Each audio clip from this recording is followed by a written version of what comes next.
So this attractive little app lets you build a team, and it's kind of like market maker, pay a lot to make a lot. You know, that's play to earn. The excitement is right now kind of around play to earn more than it is around other concepts like collectibles, right? But then it's also like called DeFi, right? So like it's still kind of like, what is DeFi? What is the right play to earn model? And what is the side-by-side running application? Because this in itself, on its own, it is perceived to have a cap. Like when the value skyrockets, as fast as it goes up, that's exactly how fast it'll drop.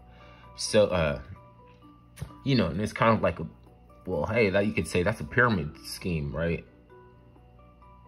So it has to, when that other application or that other functionality arrives, it could be major, and in some cases that's why a lot of things, not the only reason why, but part of the reason why a lot of international rules and regulations will be jumping around, like, because everything is not made available to everyone freely. So like, you know, recently China tried to buy all these applications with a message board, right? But the non-fungible technology will allow for new platforms to be generated, right, to combat, you know, those apps that have all of the, like, the kind of the ghost, or the ghost of our old video games, but then now they're being introduced in a way that it's not really fun to play, and it's limited, and people are actually playing those in-app, you know, those they're geared up to show you ads, and there's purchases you can make, but you don't own anything, and yada yada. So an example like Telegram, and well, it's funny that they targeted Signal app first. The Signal app was removed first. Aren't we allies with India? That's what I don't understand. We're allies to India, but before you can complain about Telegram being like probably kept away from American, there's something, maybe they say, well, we're gonna sanction Russia and not allow people to use Telegram. Now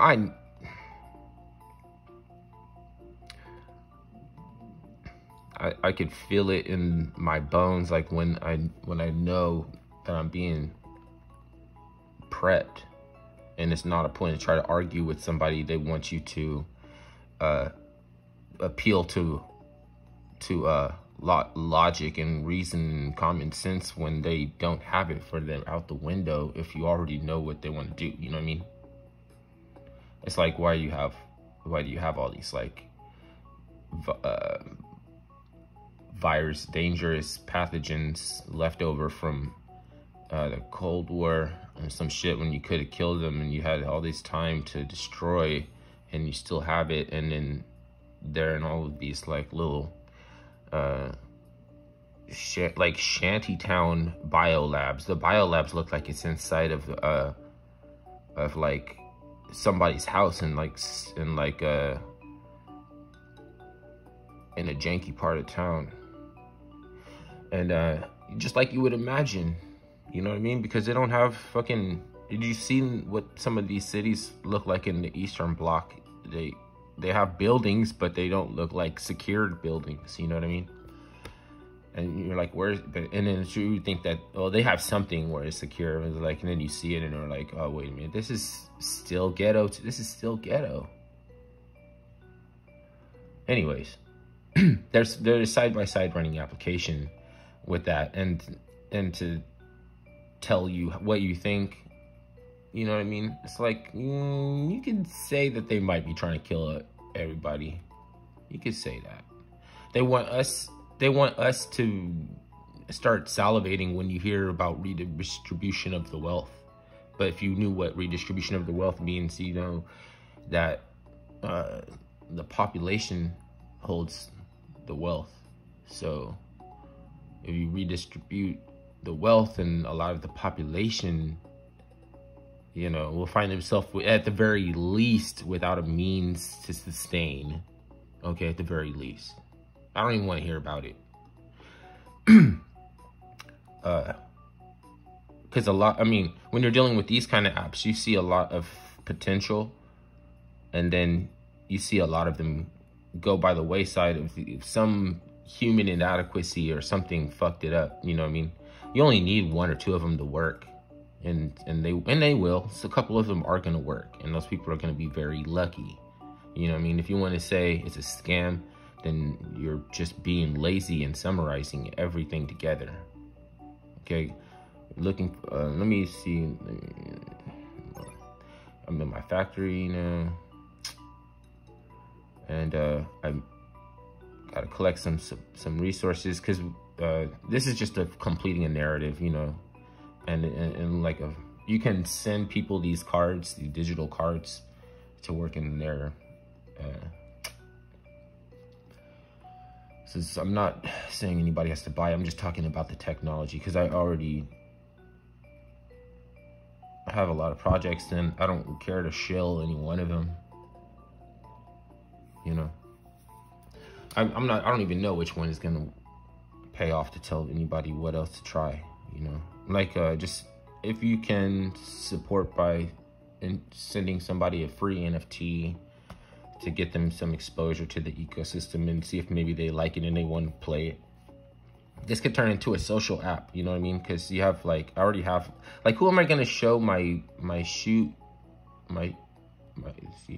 hat cabinet? Why do I have a hat cabinet? Different seasons where you try to compete to collect, or you can actually shred them and to make materials.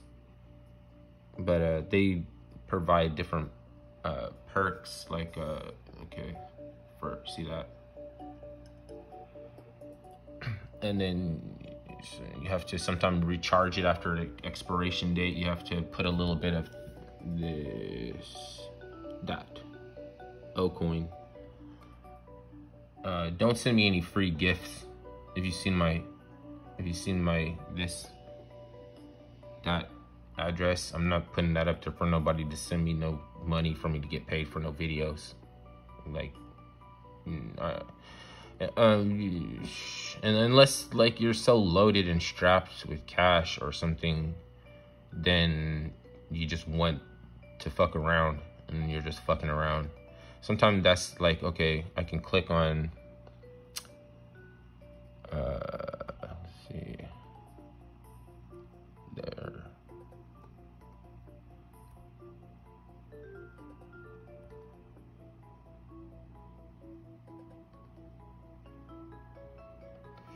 You can find people's address on here and send them stuff. And I send them coins that are immature, because they, risky to buy, but nice to have. They're immature. You can get a lot of the coins from liquidity providing. So let me see.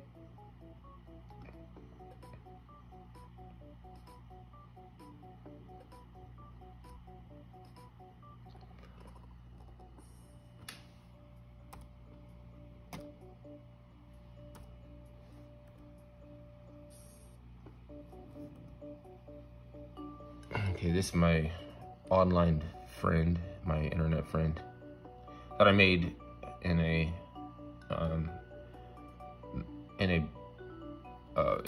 chat room on another game application. So that's one thing that hasn't been around for a while, is a game with the message board in it, right? That model was Prospector's World. A long time ago, I used to make videos with the prospectors, and not commercials, but used to make videos with it in there. And I was showing you that, but I wasn't saying buy it because it's not really doing that well. You know what I mean? It was one of the first games, but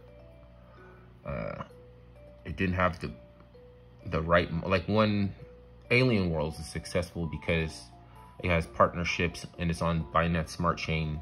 Their liquidity pool, the Binance Smart Chain liquidity pool is very potent.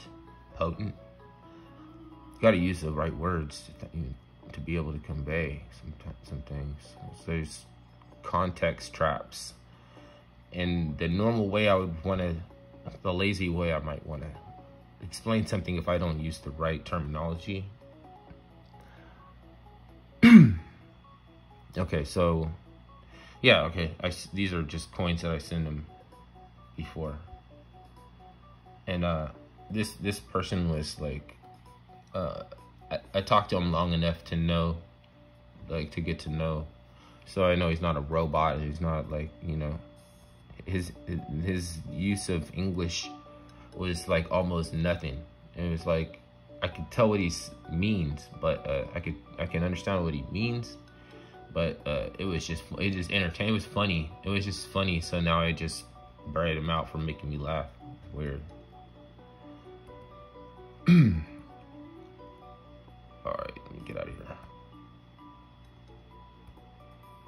here. The liquidity is very easy too. See, you just go back in here, and then see right here, liquidity, and then you pick the coin that you want to combine. So let's see. What the fuck is going on? Oh. Why is it the very bottom? That's weird.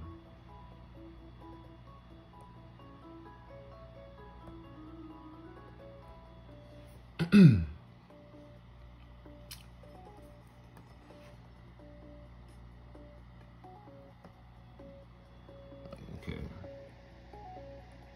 So now I have both the coins I want to combine. I'm not logged in.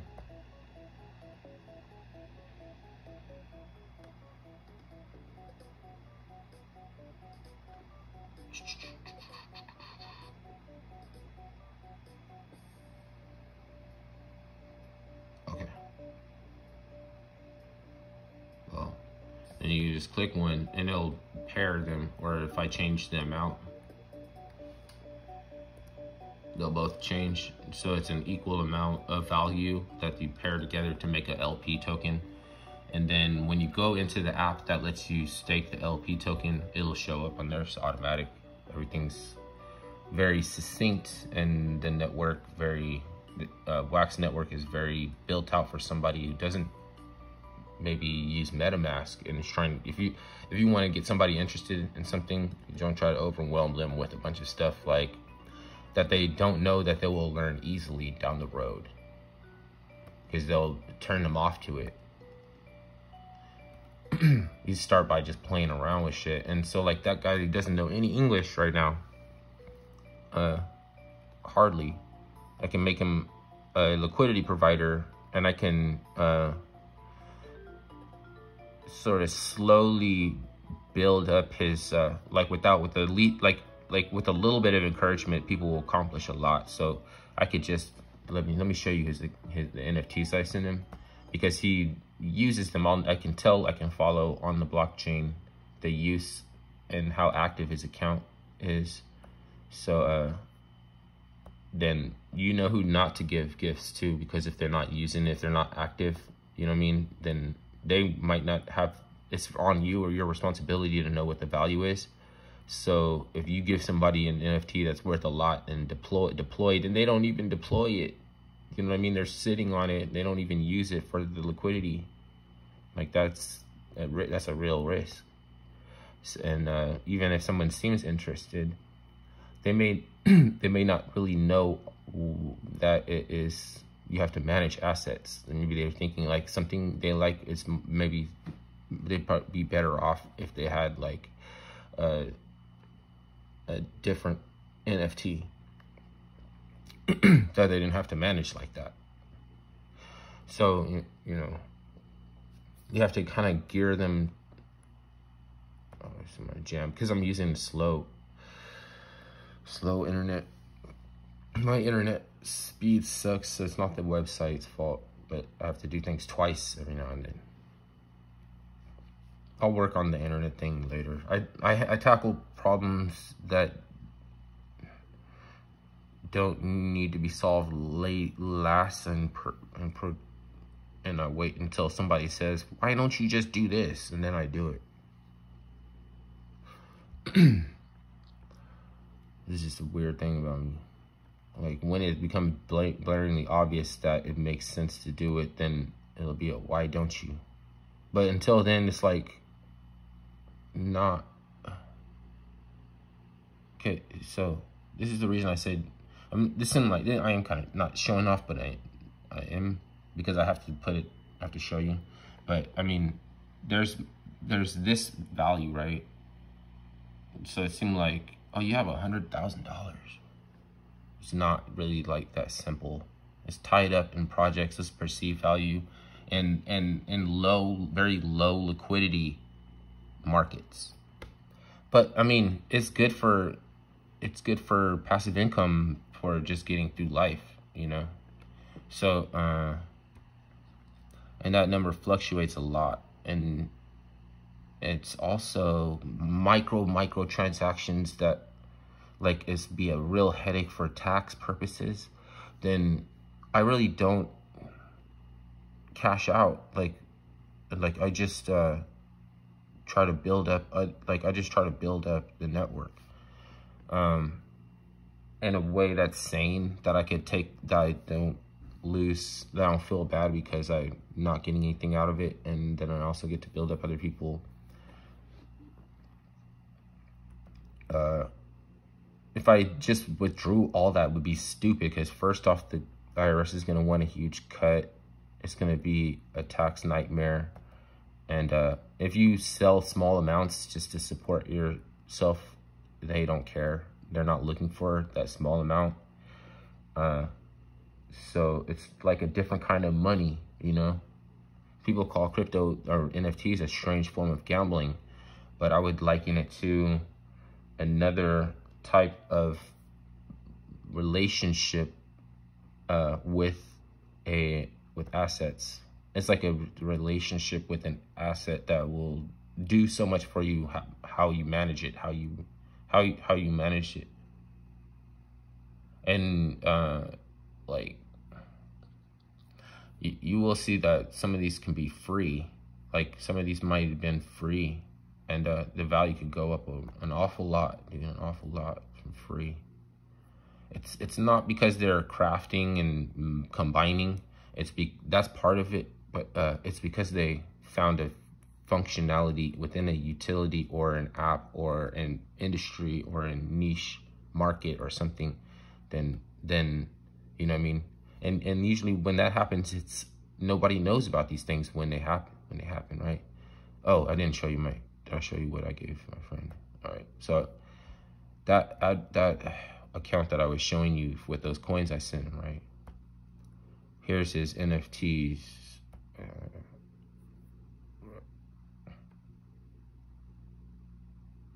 And you have extra NFTs. You can give them to somebody, like I think he's from the Philippines, right? Why is this? Oh, his picture, he's using my profile picture? No, he isn't. That's my profile picture. Wait, it says that's his. This is his address, and that's my profile. He changed the Philippines to my profile picture. Why'd he do that? I think this guy is trying to flatter me. This maybe he's trying to say, I don't know. Maybe it's a glitch. Let me go back here. What the hell? That's okay. I'm not mad about it.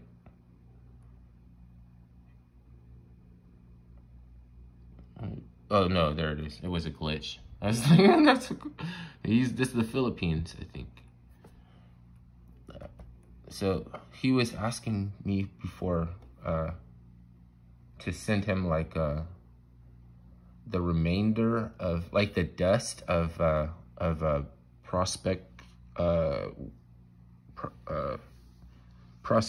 gold prospectors coin, their coin after these jobs that people, maybe they do 90% of the job and they leave a little bit left over of the job, so there's a little bit left over. And he was like sending me those micro transaction jobs, and he's like, I don't know if he has like 9 cell phones, you know, he's like hustling with cell phones and having all these little accounts, and then he sets up all these little accounts, and then he plays this game with all these accounts on all these different cell phones, with all these different profiles.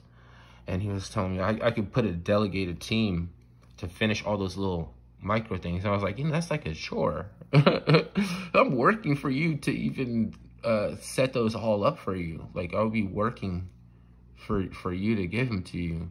But it was something about him that he was nescient or naive to, that was just like, I started just telling him like quotes and like affirmation, like little wisdoms and quotes. Like I had these little analogies and things like that. And he was like, I don't know, he was like, oh, you're so, like, I don't know, like you would say that's a scammer or something like that. But a scammer wouldn't be doing that. Like, he might have been breaking some sort of like rule or something. It's like one of those rules that you are allowed to break rule. Like, oh, okay, you might not want to admit to, you know, like, and he didn't have any game theory, you know, but you could say that game theory wouldn't have served him, because a lot of the assets that we were evaluating went down a lot, and I was invested in them. So with all the game theory and everything, I still lost out on that, right? But you know, but see, that's the thing, is I'll get into 30 different projects and not care about them failing, knowing that it only takes a couple of them to win. And you'll meet a lot of people in these projects like, oh, I need this project to do this and this and that for me. I've invested so much in this stupid project, and they're mad. You know what I mean?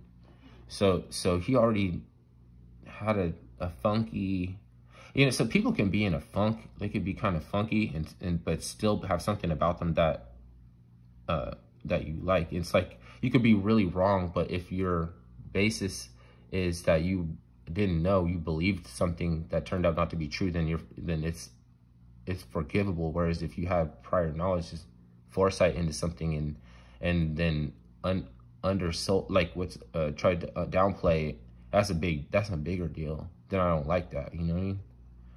So he probably doesn't want to sell some things because it'll change that relationship, the internet relationship. You know, he'll be like, oh, you wanted me to have these, and if I just sell them, then you won't keep building up my profile. And he's right, I won't. Like, I won't. He made all these PowerPoints. He earned those. He earned those because I sent him this NFT and had extra. You know what I mean? So like, I would not have invested. I did not invest that much in this platform, and I got a lot of liquidity out of Wax platform. If anybody in any other situation, you want to be a bank robber, don't rob banks. Just mess around. Just fuck around in these ecosystems and look for the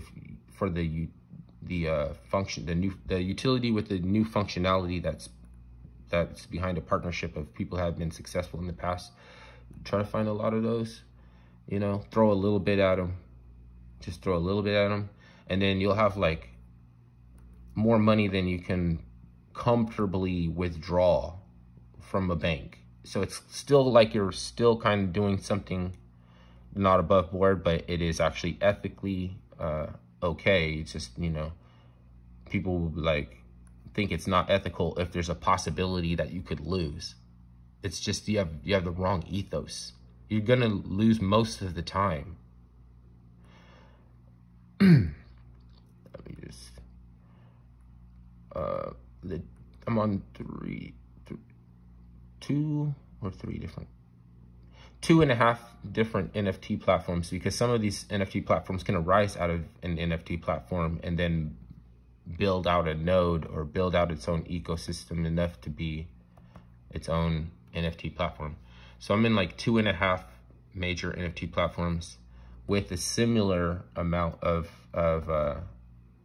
asset, not invested, but that I'm holding on. So like, I don't know, maybe the Gala Games is worth more than this, but I haven't, but Gala Games is more of a build out of games that already exist, and they really take their time, you know, and they expose you to the beta versions. You can play around on them and shit like that to see if they're addictive, to see if they're fun, you know. And I have a suspicion it's worth a lot more than even this one. It's just that for me to coax the value out of this activity, I'm gonna have to meet some people who have a who have a little bit more knowledge about some things. So they have to help me to utilize some things when they become mature. I'm just getting in line to be able to have exposure to those mature assets when somebody can show me how to utilize them. Otherwise, then I just got to sell them. And it would be much better to use them than to sell them. So that's why I'm still a bum. And that's why you know what I mean? I mean, I don't have to work, but I'm still a bum. It's weird. I'm in a weird paradox where it's like, it comes down to people. Now it comes down to people because it's like, I don't know, I'm not procrastinating, I'm not lazy, but I run into fucking roadblocks. You know how many times I've gotten a driver's permit and I've still never coordinated to get the license. I've gone driver's classes. I've paid for driver's classes 2 different times. But I don't, now if I go for a driver's test right now, I'm going to want a driver's class before I go in for the test. And then I have to rent a car. I have to coordinate the driver to meet at the appointment date. And I don't know, last time I called the drive school, I couldn't get a hold of him. I know it was because of lockdownerism. And so like now I'm just procrastinating again for no reason. You know what I mean? Because like I don't know, you reach your limit with shit, and then it's like you seem like nobody want to work with you. It's like right when I'm ready, like the most ready to like, it's like, oh okay, no, then they locked everything down. There's nobody on the train. Like, I was like, what the fuck is wrong with people? I know this shit's all connected. You just can't argue and rationalize logic and common sense with people when everything is connected. You just feel it. And then at some point in time later, you know that those sloppy motherfuckers are gonna betray their chicken shit intent. Their intent behind being chicken shit, and why they act like they're so love and light and good and love and light shit when they're the whole world murderer. You know, or they're part of the same apparatus now. Okay, it doesn't matter if you're an automaton. You don't have to look around like insignificant me, woke, because they use the poor to do this. The overseer thing. They